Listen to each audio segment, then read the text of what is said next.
ഈ കേസിൽ ഉൾപ്പെടുത്തിയിട്ടുള്ള ഏറ്റവും പ്രധാനപ്പെട്ട നേതാക്കന്മാരുണ്ട്. ഇന്നത്തെ മുഖ്യമന്ത്രിമാരായ മൂന്നാളുണ്ട്.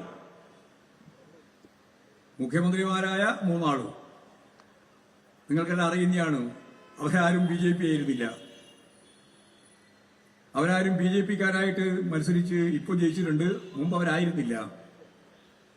അതിൽ ഏറ്റവും പ്രധാനപ്പെട്ട ഒരാള് ഇപ്പോഴത്തെ ആസാം മുഖ്യമന്ത്രിയാണ്. ആസാം മുഖ്യമന്ത്രി ആരായിരുന്നു? കോൺഗ്രസ് ആയിരുന്നു. ആസാം മുഖ്യമന്ത്രിക്കെതിരായിട്ട് ഇതേപോലെ തന്നെ നിലപാട് വന്നു. അതിന്റെ ഭാഗമായി ഹിമന്ത ബിശ്വാസ് എന്നാണ് അദ്ദേഹത്തിന്റെ പേര്. ശാരദ ചിറ്റി ഫണ്ട് കേസാണ് അദ്ദേഹത്തിന്റെ മേലെ ചുമത്തിയത്. പക്ഷെ അയാൾ മാത്രമല്ല, അയാളെ ഭാര്യയും പിടിച്ചു. അതായത് ഇപ്പോഴത്തെ ആസാം മുഖ്യമന്ത്രിയായിട്ടുള്ള ഹിമന്ത ബിശ്വാസ് ശർമ്മ അദ്ദേഹത്തെയും അദ്ദേഹത്തിന്റെ ഭാര്യയെയും രണ്ടാളെയും ശാരദാ ചിറ്റി ഫണ്ടിന്റെ പേരിൽ അറസ്റ്റ് ചെയ്യുമെന്ന അവസ്ഥ വന്നു. ചോദ്യം ചെയ്യാൻ വിളിച്ചു. ഒറ്റ കാര്യമുള്ളൂ, ചോദ്യം ചെയ്യാൻ വിളിച്ച് ശാരദാ ചിറ്റി ഫണ്ടിന്റെ കേസ് കൈകാര്യം ചെയ്തുകൊണ്ടിരിക്കുന്നതിനിടയിൽ ഈ ഹിമന്ത ബിശ്വാസ് ശർമ്മ കാലുമാറി BJP ആയി. അപ്പോ പിന്നെ ശാരദ ഇല്ല, അതുപോലെ തന്നെ ചിറ്റിയുമില്ല, ഫണ്ടുമില്ല, കള്ളപ്പണം വെളുപ്പിക്കലുമില്ല, കേസുമില്ല. ഇതാണ് ഇഡിയുടെ രാഷ്ട്രീയം പറയാനാണ് ഞാനിവിടെ തീരുമാനിച്ചത്. ഇനി ബംഗാൾ മുഖ്യമന്ത്രി എടുക്കാം. ഇപ്പോഴത്തെ ബംഗാൾ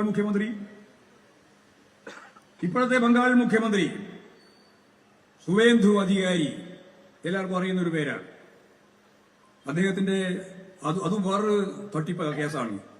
അത് നേരത്തെ ഞാൻ നേരത്തെ പോലെ ശാരദ ചിറ്റിയാണെങ്കിൽ ഇത് നാരദിയാണ്. നാരദ എല്ലാം അടുത്തടുത്ത് ബന്ധമുണ്ട്. ആസാമും ബംഗാളുമാണല്ലോ. അദ്ദേഹം ആദ്യം കോൺഗ്രസ് ആയിരുന്നു, പിന്നീട് തൃണമൂൽ കോൺഗ്രസ് ആയി. ആ തൃണമൂൽ കോൺഗ്രസ് ആയിരിക്കുമ്പോഴാണ് അദ്ദേഹത്തിനെതിരായിട്ട് ഈ പറയുന്ന കേസ് വന്നത്. ആ കേസ് നാരദ ലക്ഷക്കണക്കിന് ഉറുപ്പിയുടെ, കോടിക്കണക്കിന് ഉറുപ്പിയുടെ തിരുമറിയുമായി ബന്ധപ്പെട്ട പ്രശ്നമാണ്. അത് 2014 2014 കേസ് 2017 ED അന്വേഷിക്കാൻ തുടങ്ങി. ED വന്നു. 17 കഴിഞ്ഞിട്ട് 2020 ആകുമ്പോൾ ഇദ്ദേഹം BJP ചേർന്നു. ഞാനീ പറഞ്ഞ ഇപ്പോഴത്തെ BJP മുഖ്യമന്ത്രിയായിട്ടുള്ള നേതാവ് തൃണമൂൽ കോൺഗ്രസിൽ നിന്ന് സുവേന്ദു അധികാരി BJPയിൽ ചേർന്നു. അതോടുകൂടി നാരദ ഇല്ല. കോടിക്കണക്കിന് ഉറുപ്പിയുടെ വലിയ അഴിമതി അത് കൃത്യമായിട്ട് കണ്ടിട്ടുണ്ട്. നമ്മൾ സർജിക്കൽ സ്ട്രൈക്ക് എന്നെല്ലാം പറയുന്ന പോലെ അവര് കണ്ടുപിടിച്ചിട്ടുണ്ട് കണ്ണടയിൽ വെച്ചിട്ട്. അതിന്റെ തെളിവുമില്ല, ആ കേസുമില്ല. എന്താ ഉണ്ടായത്? ED കേസ് പിന്നെ ആരും കണ്ടിട്ടില്ല. അദ്ദേഹം BJP ആയി. ഇപ്പൊ BJP മുഖ്യമന്ത്രിയായി. ഇനി വേറൊരു മുഖ്യമന്ത്രി ഇപ്പോഴെ തന്നെയുണ്ട്. അദ്ദേഹം പക്ഷേ അങ്ങനെ കാലുമാറാൻ കൂട്ടാക്കിയിട്ടില്ല. അതാണ് കർണാടക മുഖ്യമന്ത്രി ശിവകുമാർ. അദ്ദേഹത്തെയും ജയിലിൽ കിടത്തിയിട്ടുണ്ട്. നിരവധി ദിവസം അദ്ദേഹം തിഹാർ ജയിലിലാണ് കിടന്നത്, ഡൽഹിയിൽ. ഇങ്ങനെ രാഷ്ട്രീയ എതിരാളികൾക്കെതിരായിട്ട് കേസ് വന്നാൽ, കാലുമാറിയാൽ പിന്നെ കേസില്ല.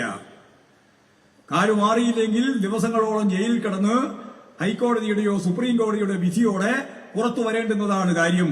അടിസ്ഥാനരഹിതമാണ് ഈ കേസ് എന്ന് പ്രഖ്യാപിക്കുന്ന നിലവിലാണ് കോടതികൾ സ്വീകരിച്ചുകൊണ്ടിരിക്കുന്നത്. ഇപ്പോൾ രാഹുൽ ഗാന്ധിയുടെ പേരിൽ കേസുണ്ടല്ലോ, സോണിയാഗാന്ധിയുടെ പേരിൽ കേസുണ്ടല്ലോ, നിരവധി പ്രതിപക്ഷ നേതാക്കന്മാരുടെ പേരിൽ കേസുണ്ടല്ലോ.